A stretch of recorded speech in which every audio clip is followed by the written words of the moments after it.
Psalm 46 is our text today. You could turn back there with me. The Bible's songbook, Book of Psalms, and number 46. We began this series by saying that ours here in the United States is definitely a doing-centered society. And though there's nothing at all wrong with being a doer, in order for us to live balanced and healthy lives, and for the things that we produce, for that which we do to be balanced and healthy, we need to make sure that we have a good and right and godly sense of being. Now, certainly God wants good products, but God also knows that good products come from good factories. Good water comes from good springs. So God calls his people to develop and to live in a healthy state of being so we can do truly good things and so that we can navigate our doing-centered world in godly ways. What does a healthy state of being then involve? Well, God says that his people should be prepared.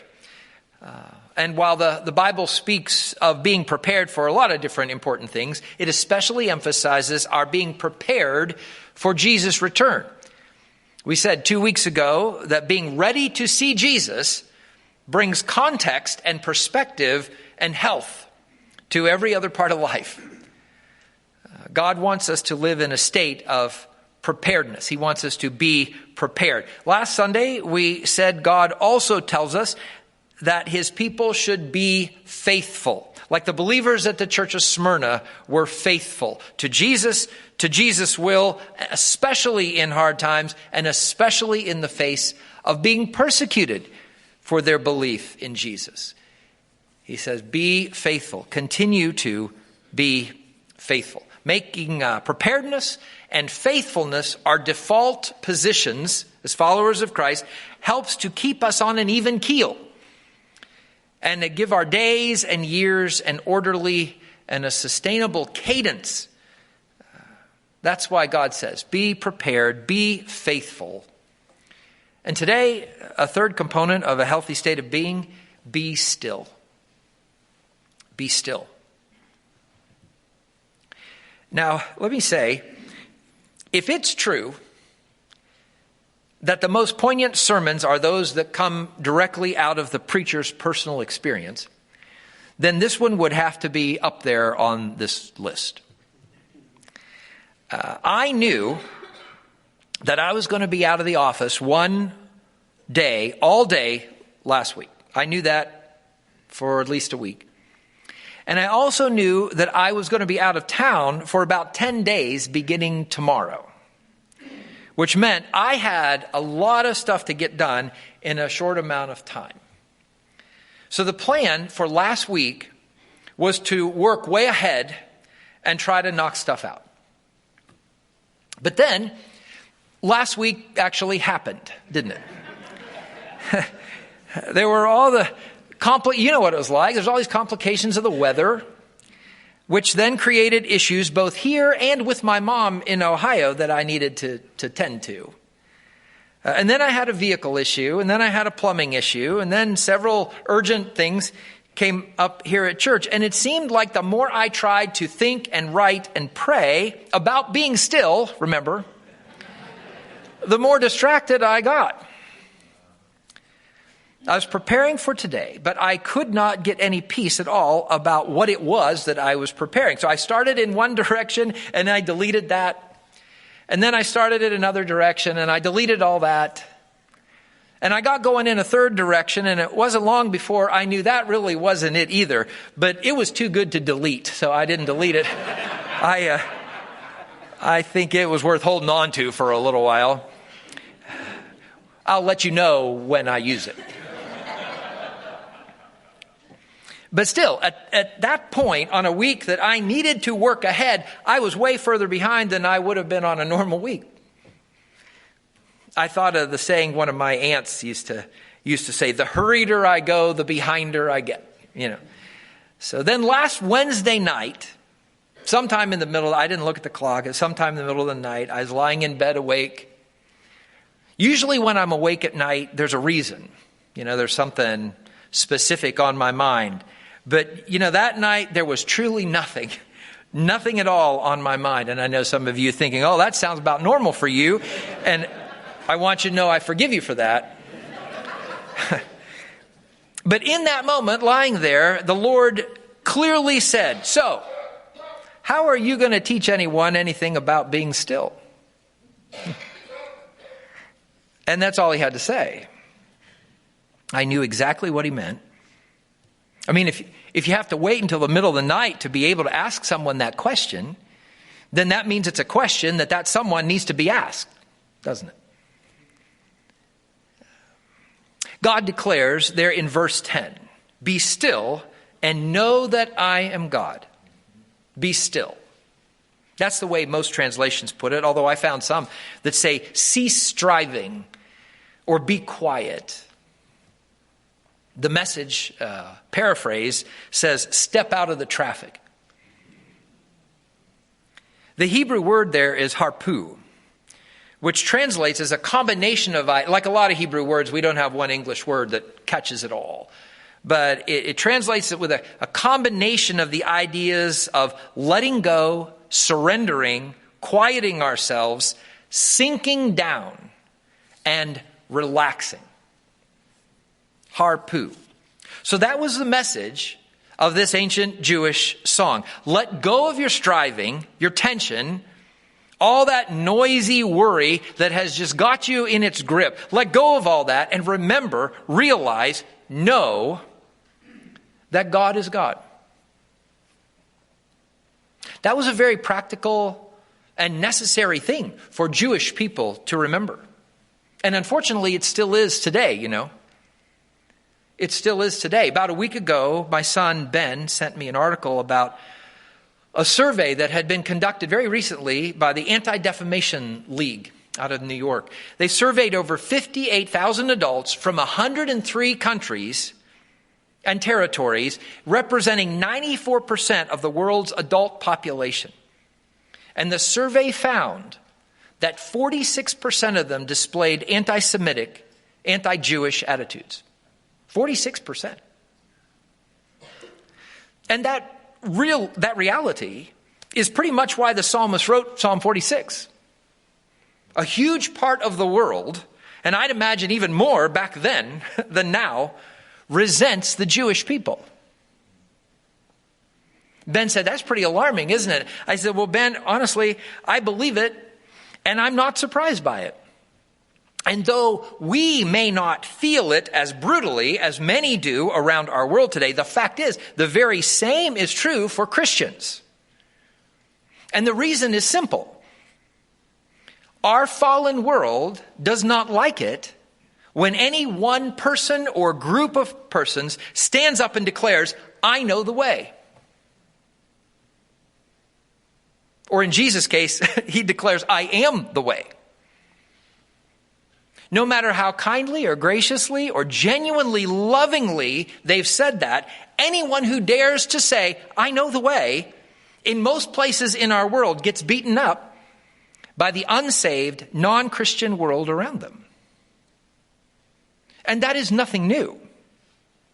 That is precisely why the world has beaten up the Jews ever since Abraham declared that Yahweh, the Lord, was the only God.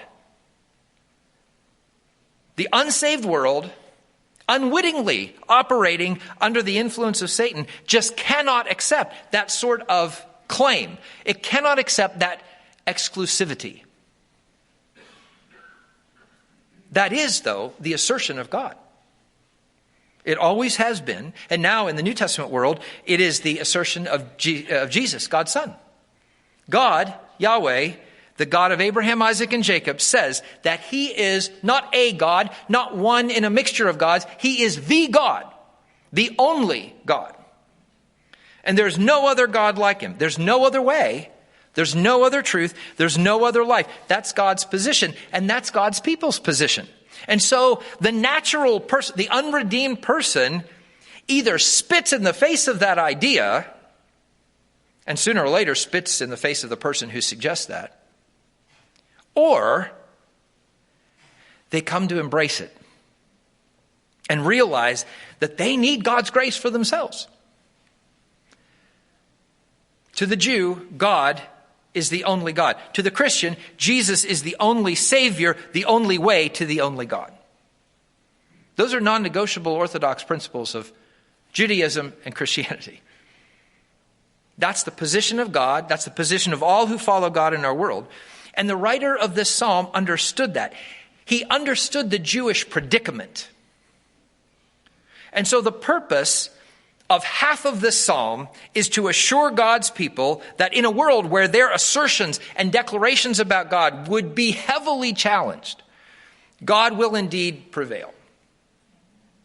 God will prevail over, verse 6 there, the world's chaotic nations and falling kingdoms.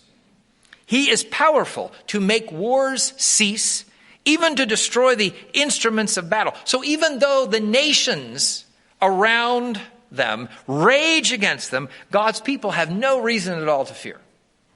No reason to fear. That's half of the reason the writer wrote this psalm. The other half of the reason involves the instability of the earth itself.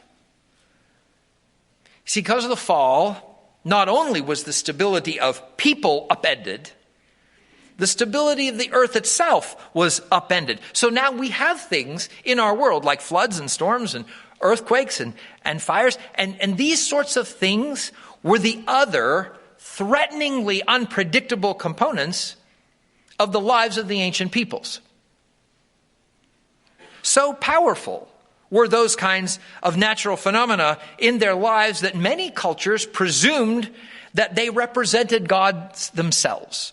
You know, gods of the sea and the skies and the rains and the winds. They worshiped all these different things because they had such power over them as they walked upon the earth. And yet God assures his people that none of those weather-related events, any more than any angry, warring, godless nation around them, none of those could ever truly harm the son or daughter of God.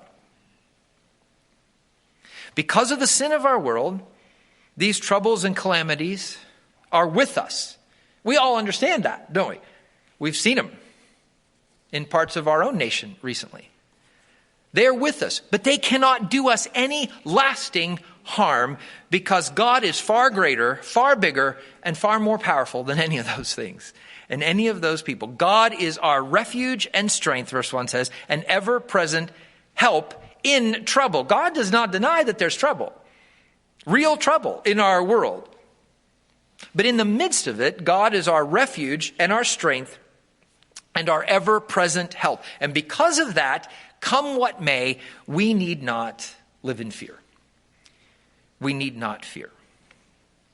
Okay, so we all know that maybe up here. But how do we know that down here in the heart, in the gut? How do we appropriate the fearlessness that we know up here such that it is the settled reality of our day-to-day lives? How do we do that? We have to know that God is God. We have to make that reality the default position of our thinking, of our understanding, of the way we see and respond to the challenges and concerns and the tragedies of life. We have to know that God is God. And in order to do that, to get to that place and to stay in that place, that involves being still. Be still and know that I'm God. Now, it's important to mention that this being still idea is not a laying around, passively floating through life, doing nothing sort of being still. This is a choice we make that leads to an action we take that results in a healthy state of being. A choice we make that leads to an action we take that results in a healthy state of being. Knowing that God is the result of our choosing to harpu.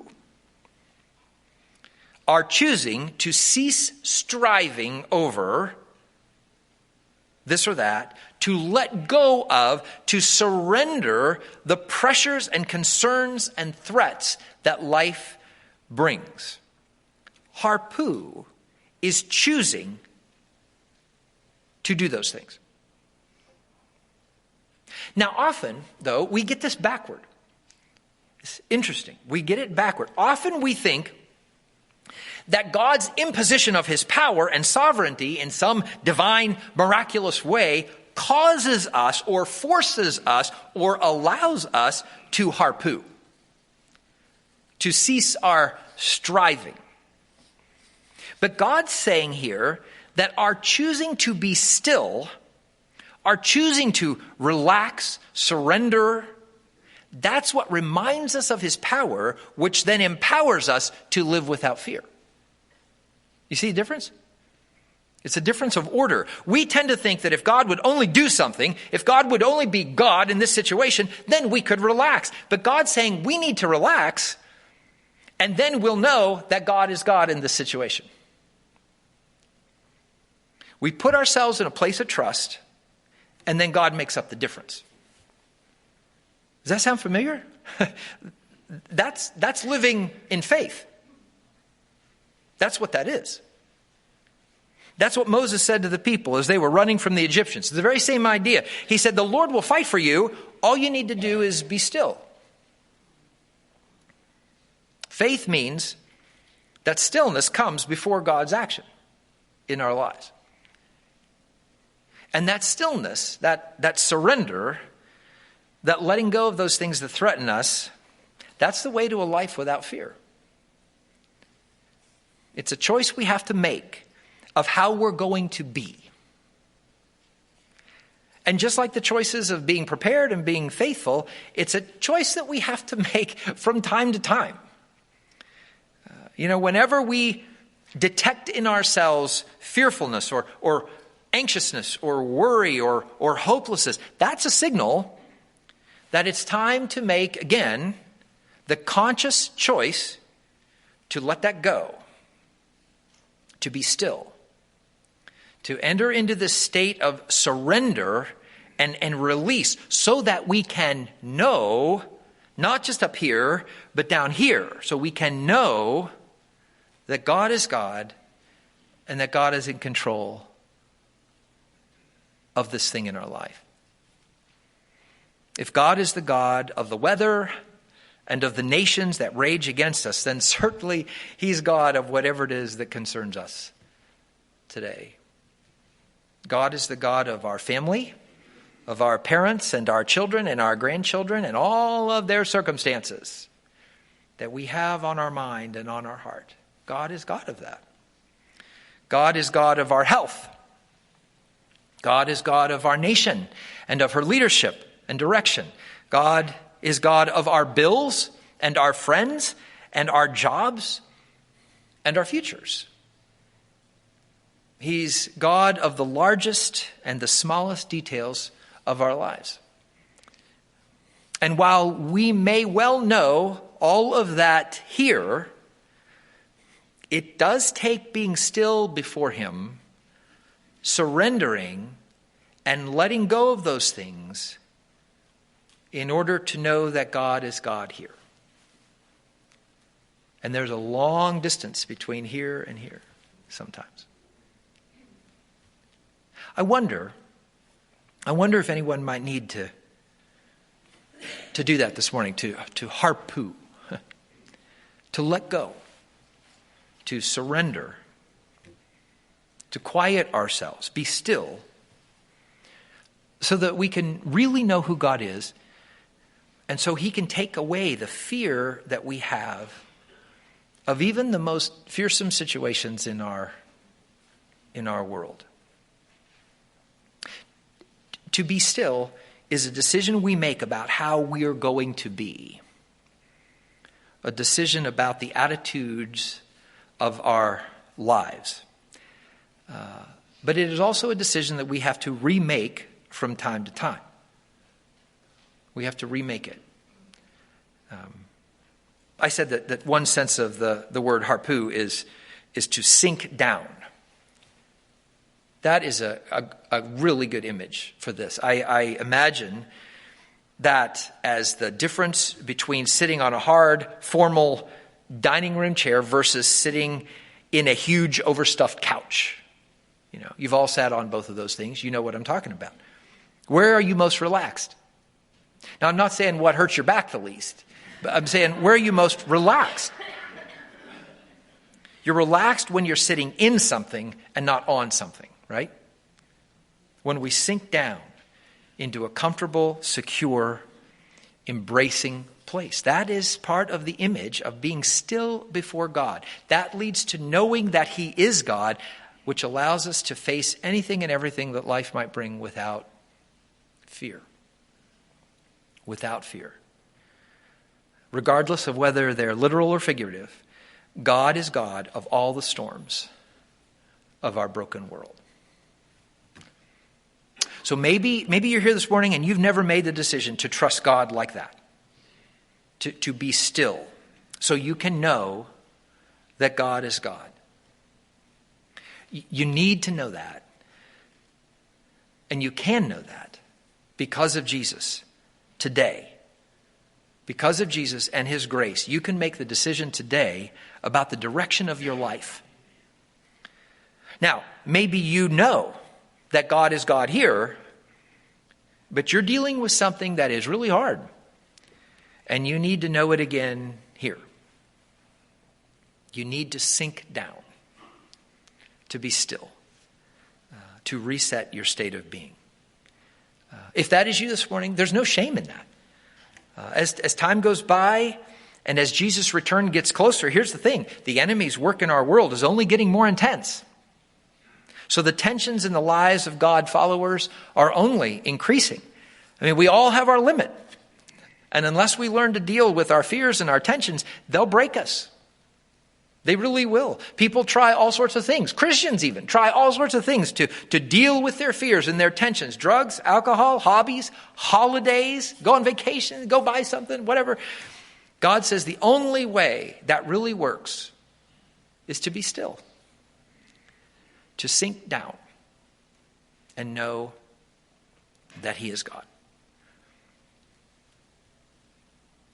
I don't even remember what the situation was, but I remember waking up one morning not long ago, so tense that my head wasn't touching my pillow. And that was a moment I had to choose again, very literally, to harpu, to sink down into the pillow again and know that God is God. You need to be still.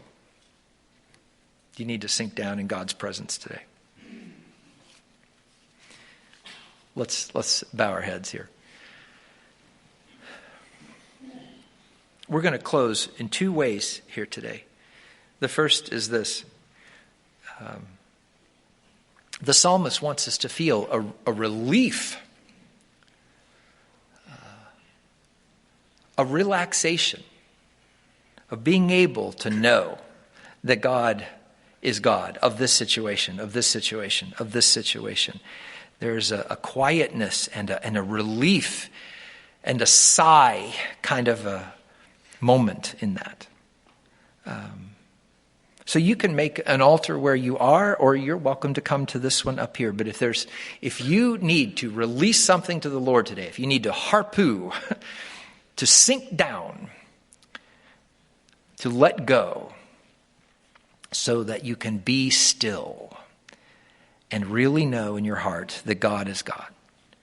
I want you to do that, whether where you are or up at the altar. And we want to give a moment to let the Spirit just give you that sense of calm, release. Because He wants us all to live in that place, to sense that and feel that.